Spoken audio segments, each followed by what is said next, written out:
अगर आपको भी इंश्योरेंस कंपनीज इन्वेस्टमेंट का लालच देकर इंश्योरेंस प्लान्स बेचती हैं तो ऐसे कंपनीज के लिए IRDAI ने नए निर्देश जारी किए हैं। इंश्योरेंस रेगुलेटर ने यूनिट लिंक इंश्योरेंस प्लान्स यानी यूलिप को इन्वेस्टमेंट प्रोडक्ट के रूप में एडवर्टाइज करने पर रोक लगा दी है।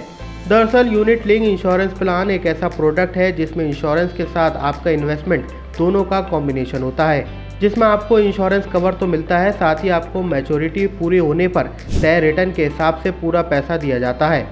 IRDAI के नए सर्कुलर के मुताबिक यूनिट लिंक या इंडेक्स लिंक इंश्योरेंस प्रोडक्ट को इन्वेस्टमेंट के रूप में अब एडवर्टाइज नहीं किया जाएगा।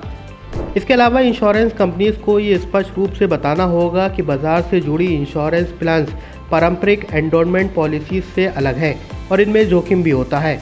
इसमें समझदारी के साथ निवेश करना चाहिए।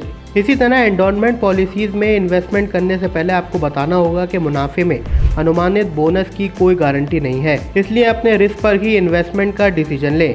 इन सब के अलावा IRDAI की तरफ से बताया गया कि वेरिएबल एन्युटी पेमेंट ऑप्शन के साथ लिंक्ड इंश्योरेंस उत्पादों के सभी विज्ञापनों में रिस्क फैक्टर का भी खुलासा किया जाएगा। इसके साथ ही इंश्योरेंस कंपनी से एडवर्टाइजमेंट में यूलिप फंड के पिछले प्रदर्शन पर कम जोर देने को कहा गया है और रिटर्न ट्रैक रिकॉर्ड की रिपोर्टिंग के लिए एक टेम्पलेट भी जारी किया गया है। वहीं आपको बता दें कि कई इंश्योरेंस कंपनीज ने पिछले कुछ समय में यूलिप्स के under new funds option launch किए हैं, जिसमें इंश्योरेंस टर्म को बेहद कमतर दिखाया गया है। साथ ही ये सभी स्कीम्स म्यूचुअल फंड के तौर पर मिस इंटरप्रेट की गई हैं। इंश्योरेंस रेगुलेटर के इस नए कदम पर आपकी क्या राय है, हमें कमेंट सेक्शन में ज़रूर बताएं और ऐसी इन्फॉर्मेटिव वीडियोस के लिए पैसा लाइव को लाइक और सब्सक्राइब ज़रूर करें।